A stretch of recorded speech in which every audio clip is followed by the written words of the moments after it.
اعوذ باللہ السمیع العلیم من الشیطان الرجیم بسم اللہ الرحمن الرحیم۔ بات چل رہی تھی گارڈین اینڈ وارڈ ایکٹ 1890 کے حوالے سے، گارڈین کی اپوائنٹمنٹ، ریموول، ڈسچارج، اور اگر وہ حکم عدولی عدالت کی کرتا ہے تو اس حوالے سے کیا کیا لیگل ٹیکنیکلٹیز اور ایشوز آڑے آتی ہیں۔ تو بات اس طرح سے ہے کہ ایک نابالغ اور فاطر العقل شخص کوئی بھی، مثلا اگر جو قانون ایک نابالغ بچے کے لیے ہے وہی قانون ایک فاطر العقل ذہنی اور جسمانی طور پر صلاحیت میں کمی، عقل و شعور میں کمی کی وجہ سے، چونکہ یہ لوگ اپنے مفادات کی خود حفاظت کرنے سے معذور ہوتے ہیں، اور اسلامک پرسنل لاء کے مطابق نابالغ بچے کی کسٹڈی کی قانونی حقدار اس کی ماں، نانی اور دوسرے مادری رشتہ دار ہیں، لیکن ماں وغیرہ کی حسانت میں رہتے ہوئے بھی اس نابالغ بچے کی پرسن، اس کی ذات اور مال و جائیداد کی حفاظت اور دیکھ بھال قانون کی روح سے اس کے ولی کی، اس کے گارڈین کی ذمہ داری قرار دی گئی ہے۔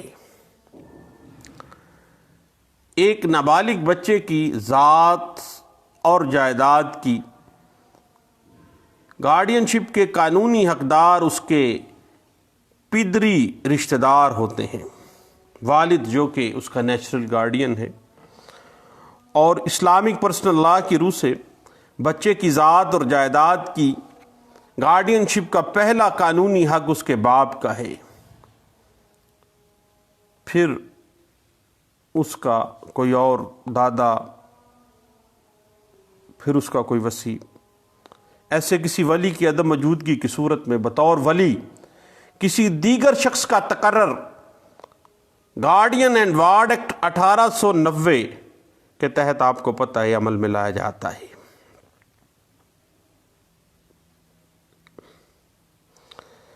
اور پنجاب میں ماں سوائے سینئر سول جج، ماں سوائے لاہور کے سینئر سول ججز اس چیز کے کمپیٹنٹ ہیں کہ وہ گارڈین کے معاملات کو سننے اور ان پر فیصلہ کرنے کے مجاز ہیں۔ اس حوالے سے P L D 1990 Lahore high court page 350 کو دیکھیے گا۔ البتہ یاد رکھیے گا کہ ایک سینئر سول جج اور ضلعی ڈسٹرکٹ جج بطور گارڈین عدالت نابالغ کی بہتری اور دیکھ بھال کے لیے مختلف احکامات صادر کر سکتے ہیں، اور اس معاملے میں کورٹ کو اس طرح سے قانون امپاور کرتا ہے کہ وہ آج خود بھی کوئی نوٹس لے سکتے ہیں۔ اس حوالے سے P L D 1995 Peshawar high court page 77 جو ہے وہ اس حوالے سے ہمیں گائیڈ لائنز دے دیتا ہے۔ یاد رکھیے گا کہ guardian and ward act section 7 کی روح سے اگر عدالت کی اطمینان کے مطابق کسی بچے کے مفاد کے لیے ضروری ہو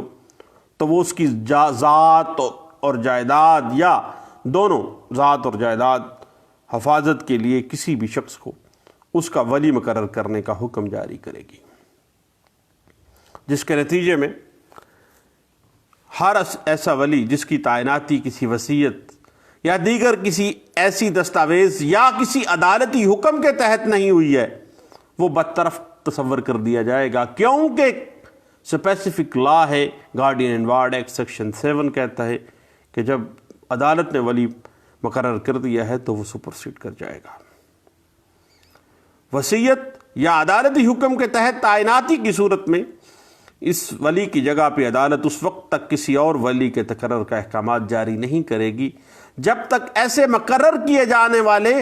ولی کے اختیارات اس قانون کے تحت ختم نہ ہوئے ہوں۔ اور section 8 guardian and ward act 1890 کی روح سے عدالت سیکشن 7 کے تحت حکم کا اجرا صرف چند افراد کی درخواست پر کر سکتی ہے۔ ہر وہ شخص جو بچے کی گارڈین شپ کا خواہش مند ہو یا دعوے دار ہو، اور بچے کا کوئی رشتہ دار یا کوئی نیکسٹ فرینڈ ہو، اور اس ضلع یا علاقے کا کلیکٹر اس ایریے کا یا اس ضلع کا کوئی کلیکٹر جس کے حدود و اختیار میں وہ بچہ نابالغ جس کی گارڈینشپ انڈر کوسچن ہے وہ رہائش پذیر ہو، یا جس کے علاقے اختیار کے اندر اس نابالغ بچے کی جائیداد واقع ہو، اور کلیکٹر جس بچے پر کسی کلاس سے متعلق ہونے کی وجہ سے ایسا اختیار حاصل ہو جاتا ہے بعض اوقات۔ اور اس کے بعد اس حوالے سے میں ریفر کروں گا 2010 MLD page 695، PLD 1969 Peshawar high court page 134 ہے، 1999 وایا لار پیج 666 ہے، 2005 وایا لار پیج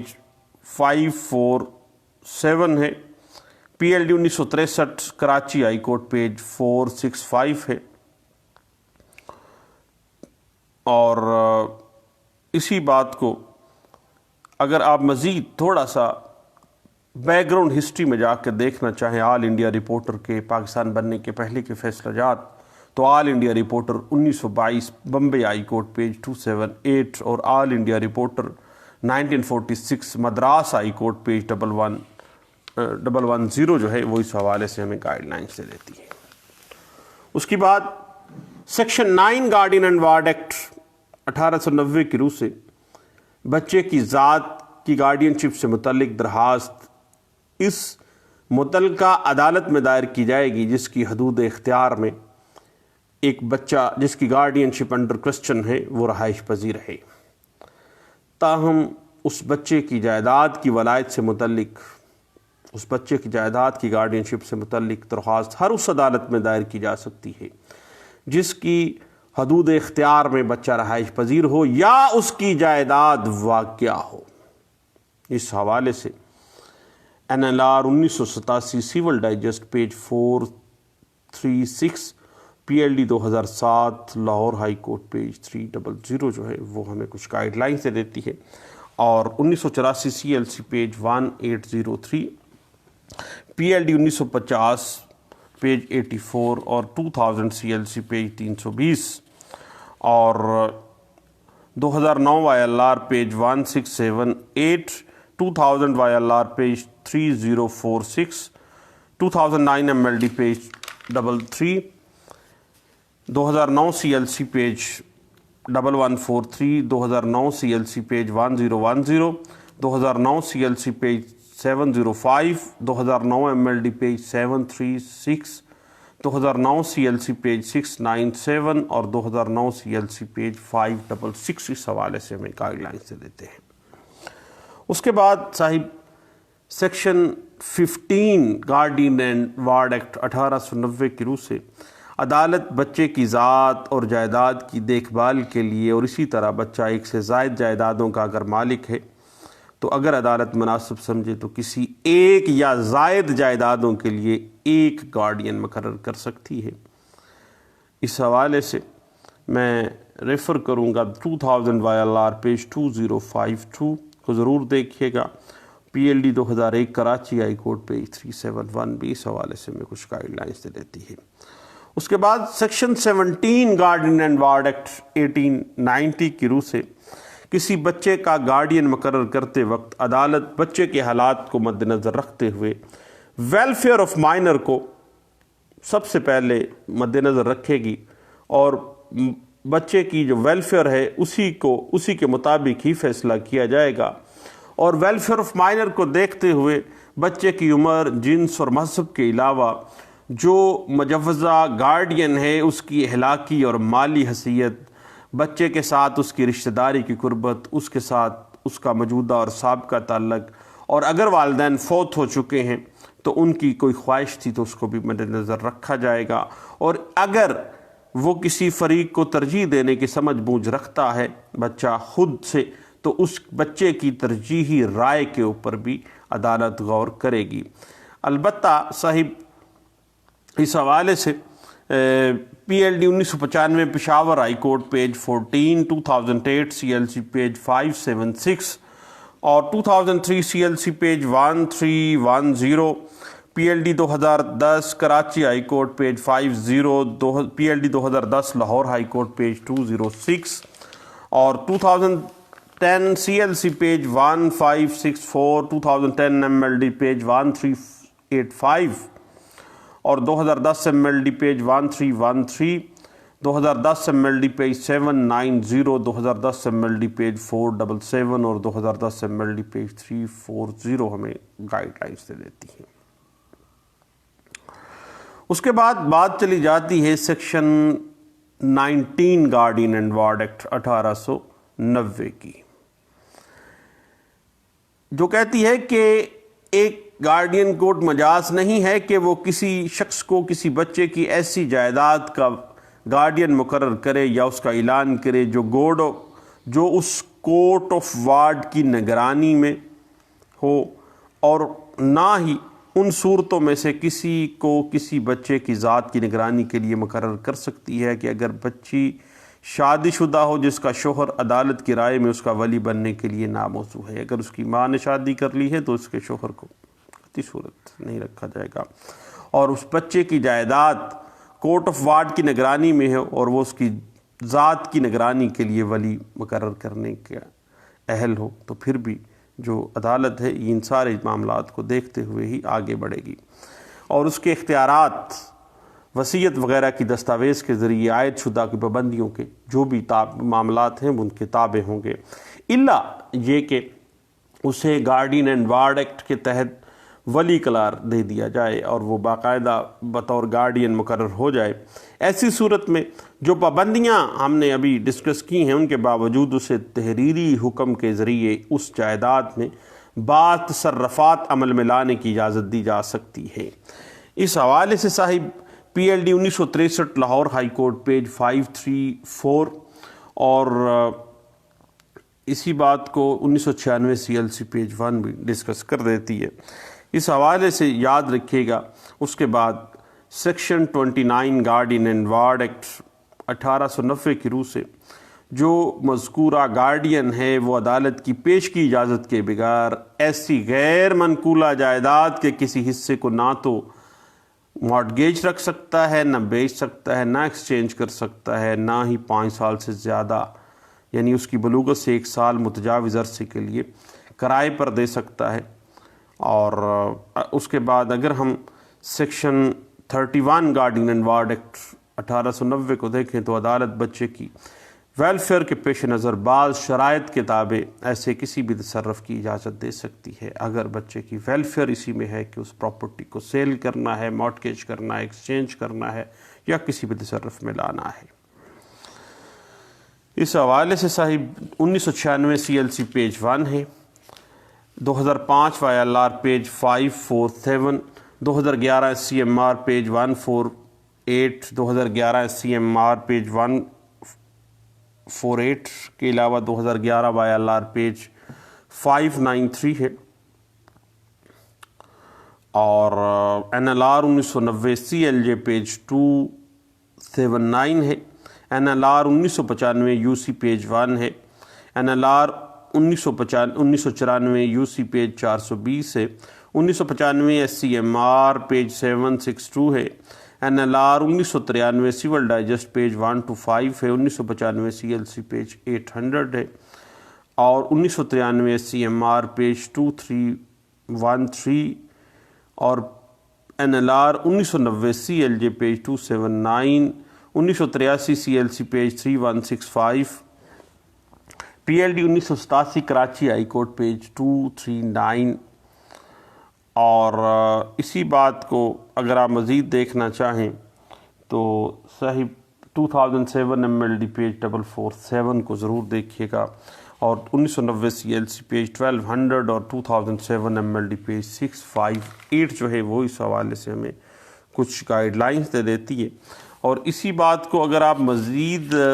دیکھنا چاہتے ہیں تو کیوں نہ ہم ریموول آف گارڈین کے حوالے سے اگر ہم بات کر لیں تو ریموول آف گارڈین میں ذہن میں رکھیے گا کہ کبھی بھی section 39 guardian and ward act 1890 کی روح سے عدالت کسی متعلقہ شخص کی درخواست پر یا حتیٰ کہ از خود بھی کچھ وجوہات کی بنا پر کسی بھی ایسے ولی کو ریموو کر سکتی ہے، ریموول آف گارڈین شپ کر سکتی ہے جسے عدالت نے خود تعینات کیا ہو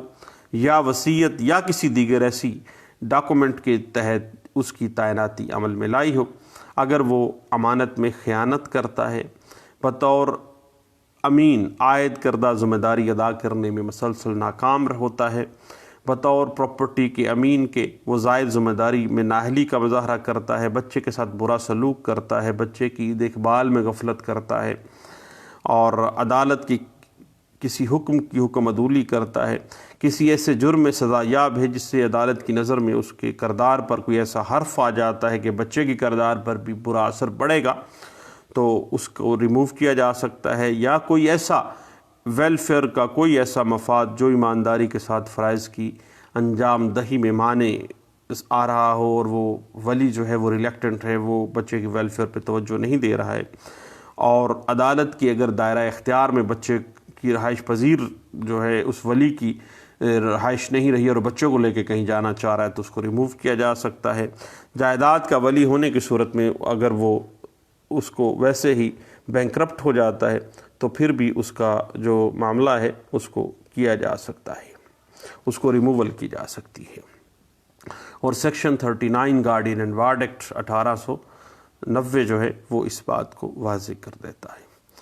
اور ایک بات ذہن میں رکھیے گا صاحب کہ شرط یہ ہے کہ وصیت یا کسی دیگر دستاویز کے ذریعے مقرر شدہ جو گارڈین کی خواہ اسے عدالت قانون کے مطابق ہی ولی قرار دیا گیا ہو یا نہیں، کچھ ایسی صورتحال بھی سامنے آ جاتی ہیں قانون میں جن کی صورت میں اسے ولی نہیں کیا جا سکتا، یعنی کوئی ایسے جیسے شک جی ہے اس میں وجوہ کی صورت میں متضاد مفادات ہیں، اس کو ولی مقرر کرنے والے شخص کی وفات کے بعد معرض وجود میں آئے ہوں، یا ان متضاد مفادات کی موجودگی باوجود اسے لا علمی سے ولی مقرر کر دیا گیا ہو، اس کے علم میں نہ ہوا ہو، اور پھر ایسی جگہ رہائش پذیر ہو جس کی وجہ سے عدالت کی نظر میں اس کے لیے بطور ولی جو ہے فرائض سر انجام دینا ناممکن ہو گیا ہے۔ اور اس حوالے سے بھی جو سیکشن ایچ ہے سیکشن 39 کی سب سیکشن ایچ ہے، اس کی صورت میں بھی یہ ایک ایکسیپشن آ جاتی ہے۔ اس کے بعد اگر ہم ولی کے اختیارات کا خاتمہ، اگر ہم ولی کے اختیارات کا انجام پذیر ہو جانا دیکھنا چاہتے ہیں کہ کب ولی کے اختیارات جو ہیں وہ ختم ہو جاتے ہیں، تو سیکشن 41 سب سیکشن 1 جو ہے وہ واضح کر دیتی ہے کہ بچے کی ذات کے ولی کے اختیارات کچھ صورتحال میں ویسے ہی اس ڈسچارج ہو جاتے ہیں، ولی کے اختیارات جو ہیں وہ سب دوش ہو جاتے ہیں، اختتام پذیر ہو جاتے ہیں۔ مثلاً اس کی ریموول ہو گئی ہے، اگر اس کی وفات ہو گئی ہے، یا وہ ڈسچارج ہو گیا ہے، یا کورٹ آف وارڈ کی طرف سے بچے کو اپنی نگرانی میں اگر اس عدالت نے لے لیا ہے تو پھر بھی اس کے اختیارات جو ہیں وہ انجام پذیر سمجھے جائیں گے۔ اگر بچہ جو ہے وہ بالغ ہو گیا ہے تو پھر بھی اس کے اختیارات جو ہیں وہ انجام پذیر ہو جائیں گے۔ بچی کی صورت میں اس بچی کی شادی کسی ایسے فرد سے ہو جانے سے جو اس کا ولی بننے کے لیے نااہل ہو، یا اس کے ولی کا تقرر یا اعلان عدالت نے کیا ہو، تو کسی ایسے فرد کے ساتھ اس کی شادی ہو جانے سے جو عدالت کی نظر میں اس کا ولی بننے کے لیے نااہل نہ ہو، تو پھر بھی معاملہ جو ہے اختیارات انجام پذیر سمجھے جائیں گے۔ اور اگر زیر ولایت جو بچہ ہے اس کے باپ اس کی ذات کا ولی بننے کے لیے نااہل ہو تو ایسی نااہلیت ختم ہو جانے سے، اور اگر باپ کو عدالت نے بچے کی گارڈین شپ کے لیے نااہل قرار دیا ہو تو عدالت کی نظر میں اس کی نااہلیت جو ہے وہ کبھی بھی انجام پذیر میں پہنچ سکتی ہے۔ اسی طرح سیکشن ہم بات کر رہے تھے سیکشن 41 کی، اس کی سب سیکشن 2 کی روح سے جائیداد کے ولی کے اختیارات جو ہیں اگر اس کو ہم دیکھنا چاہتے ہیں تو اس حوالے سے بھی یہ بات ذہن میں رکھیے گا صاحب کہ کبھی بھی جو پراپرٹی کے حوالے سے بچے کی جو گارڈین شپ ہے اس کچھ صورتحال ہیں کہ وہ اس کے اختیارات ختم ہو جائیں گے اگر اس جائیداد کی حوالے سے اس گارڈین کی جو گارڈین شپ ہے اس کو برطرف کر دیا جائے یا برخاست کی کر دی جائے، کورٹ آف وارڈ کی طرف سے بچے کی جائیداد کو اپنی نگرانی میں لے لیا جائے، یا جو گارڈین شپ والا بچہ ہے وہ بالغ ہو جائے۔ اسی طرح سیکشن 41 کی سب سیکشن 3 کی واضح کر دیتی ہے کہ کسی بھی وجہ سے ولی کے اختیارات ختم ہو جانے کی صورت میں عدالت اس سے یا اس کے وفات پا جانے کی صورت میں اس کے نمائندے سے مطالبہ کرے گی کہ وہ اپنی تحویل میں یا نگرانی میں موجود زیر جو گارڈین شپ بچے کی کسی بھی ملکیتی جائیداد موجودہ یا سابقہ ایسی جائیداد سے متعلق حسابات جو ہیں وہ اس پہ ہدایت عدالت کے حوالے کر دے، جس کے بعد عدالت اس گارڈین کو باقاعدہ طور پر ڈسچارج کر دے گی اس کی ولایت سے، اس کی گارڈین شپ سے، سوائے کسی ایسے دھوکہ دہی کے جو کہ بعد میں سامنے آ جائے تو پھر عدالت جو ہے اس بات پہ ایکشن لینے کی ذمہ دار ہوگی۔ اس حوالے سے اگر ہم جانشین ولی کا تقرر کا معاملہ دیکھنا چاہیں جو کہ بہت ٹیکنیکل بات ہے، اور جانشین ولی کا جو معاملہ ہے وہ ہمارے ہاں گارڈین اینڈ وارڈ ایکٹ 1890 کی سیکشن 42 جو ہے وہ فوت ہو جانے والے، سبکدوش ہو جانے والے یا برطرف کیے جانے والے ولی کے قائم مقام ولی کوئی سی اور شخص کی جو ہے اس کی تقرری یعنی جانشین ولی کی تقرری کو ڈیل کرتا ہے۔ اور سیکشن 42 کہتا ہے کہ اگر گارڈین کورٹ کی طرف سے مقرر شدہ یا اعلان شدہ ولی کو اس کی ذمہ داری سے سبکدوش کر دیا گیا ہو اور وہ بچے پر اطلاق پذیر قانون کے تحت بطور ولی کام کرنے کا استحقاق اپنا کھو چکا ہو، یا کسی بھی ایسے ولی یا ایسی وصیت کے تحت مقرر شدہ ولی کو اگر برطرف کر دیا گیا ہو یا وہ فوت ہو گیا ہو، تو عدالت از خود یا کسی متعلقہ فرد کی درخواست پر بدستور نابالغ ہونے کی صورت میں اس بچے کی جائیداد اور اس بچے کی ذات جیسی بھی صورتحال ہو دونوں کے لیے جانشین ولی مقرر کرے گی۔ اب اس بات کو ذہن میں رکھیے گا کہ بچے کی تحویل سے متعلق ولی کا استحقاق کیا ہے، یہ ایک اہم کوسچن ہے جو کہ سیکشن 25 جو ہے وہ کہتا ہے کہ removal of ward from jurisdiction, یعنی نابالغ کی تحویل کے سلسلے میں ولی کا استحقاق کیا ہے، removal of ward from jurisdiction اگر ہو جاتی ہے تو کس طرح سے اس کو ڈیل کیا جائے گا۔ اس حوالے سے section 25 guardian and ward act 1890 ہمیں کہتا ہے کہ اگر کوئی زیر ولایت بچہ ولی کی تحویل سے چلا جائے یا لے جایا جائے زبردستی یا کسی بھی صورت میں، تو وہ اگر عدالت بچے کے مفاد میں ضروری سمجھتی ہے تو وہ اسے واپس اس کی تحویل میں دینے کا حکم جاری کرے، جس کی تعمیل کے لیے عدالت بچے کو باقاعدہ طور پر پکڑوا کے باقاعدہ طور پر نابالغ کو گرفتار کروا کے اس کے اصل ولی کے حوالے کرے گی۔ اس حوالے سے میں آپ کو پہلے بھی بتا چکا ہوں کہ 1982 CLC page 1821، 1992 CLC page 339، 2005 YLR page 547، 2011 SCMR page 148، 2011 YLR page 593، 1995 SCMR page 7، 1995 SCMR page 762 ہے۔ اور اسی بات کو اگر آپ مزید دیکھنا چاہیں تو میں ریفر کروں گا NLR 1993 سیول ڈائجسٹ پیج 125 کو۔ اور اگر کچھ ایسی صورتحال ہو جاتی ہے کہ زیر ولایت بچے کو عدالت کے دائرہ اختیار سے باہر اگر لے جایا گیا ہے تو وہ قانون میں اس کی کیا سزا ہوگی، اور اس حوالے سے removal of ward from jurisdiction کے حوالے سے اگر ہم بات کریں تو section 26 guardian and ward act 1890 واضح کر دیتا ہے کہ کسی بچے کی ذات کے لیے عدالت کی طرف سے مقرر شدہ یا اعلان شدہ ولی اس عدالت کی اجازت کے بغیر زیر ولایت بچے کو عدالت کی حدود اختیارات سے باہر نہیں لے جا سکتا۔ اگر لے کے جانا ہے تو کیا کرے گا، اس کورٹ سے جہاں سے وہ ولی مقرر ہوا ہے وہاں سے اجازت لے گا، سوائے ان خاص یا عام مقاصد کے لیے جن کے لیے عدالت نے اس کو آلریڈی اجازت دے رکھی ہو۔ اس کے بعد section 44 guardian and ward act 1890 کی روح سے اگر عدالت کی طرف سے مقرر شدہ یا اعلان شدہ کوئی ولی اس غرض سے زیر ولایت بچے کو سیکشن 26 کے احکامات کے برخلاف عدالت کے دائرہ اختیار سے باہر لے جائے تاکہ عدالت اس سے متعلق اپنا اختیارات استعمال نہ کر سکے، چوری چھپے لے جائے تاکہ بچے کو عدالت کی جورسڈکشن سے ہی بیانڈ کر لے، تو پھر اسے باقاعدہ طور پر عدالت جو ہے وہ جرمانہ کرے گی، جو کہ 1000 روپے سے تک کا جرمانہ اور سیول جیل کے اندر 6 ماہ تک سزا اس کو دی جائے گی کہ آخر کار تم نے بچے کو عدالت کی اجازت کے بغیر کیوں کسی اور جورسڈکشن سے باہر لے کے گئے ہو۔ اور باقاعدہ طور پر اگر ہم اسی بات کو آگے بڑھائیں کہ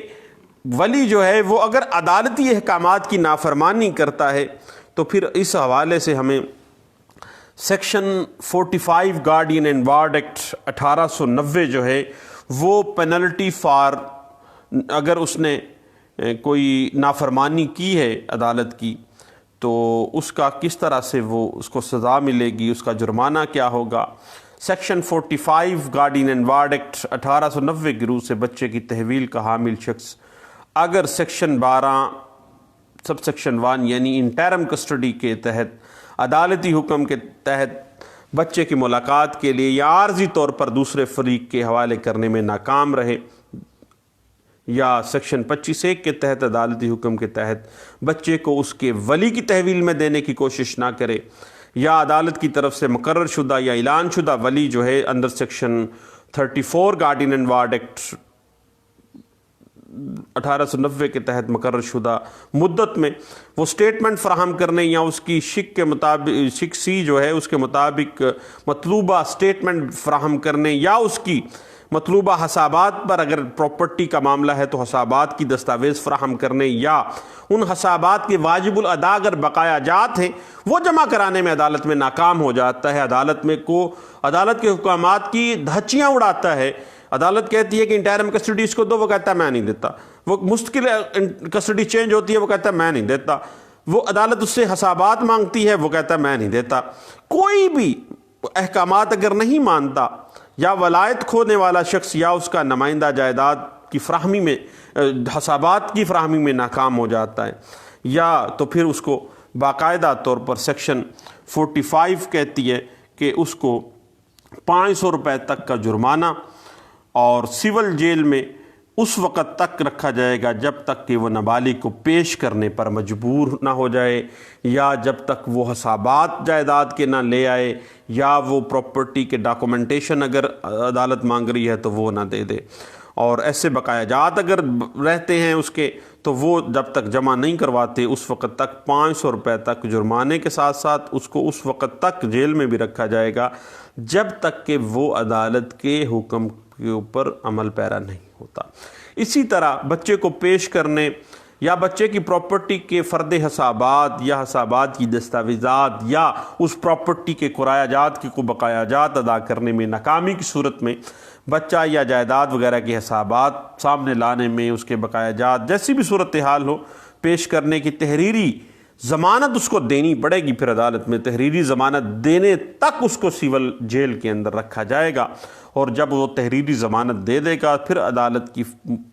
طرف سے فراہم کردہ جو مدت ہے اس تک عمل کرانے میں ناکامی کی صورت میں عدالت دوبارہ اس کو پکڑ لے گی، دوبارہ گرفتار کر کے دوبارہ اس وقت تک عدالت اس کو جیل میں رکھ سکتی ہے جب تک کہ عدالت اپنے احکامات پہ عمل پیرا نہیں کروا لیتی، اس پہ عمل درآمد عدالت کی جو نافرمانی کرنے کا موڈ بنائے بیٹھا ہے اس پہ وہ عدالت اس کو باقاعدہ واپس نہیں لے آتی۔ اس حوالے سے 2003 CLC پیج 1492 اور PLD 1972 Karachi high court page 401 اور 2006 CLC پیج 51 جو ہے وہ ہمیں کچھ گائیڈ لائنز دے دیتا ہے صاحب۔ اس حوالے سے دعاؤں میں یاد رکھیے گا، دوبارہ انشاءاللہ ملتے ہیں اور گپ شپ لگتی رہے گی اسی طرح مختلف ٹاپکس کے اوپر انشاءاللہ، دعاؤں میں یاد رکھیے گا۔ اللہ حافظ۔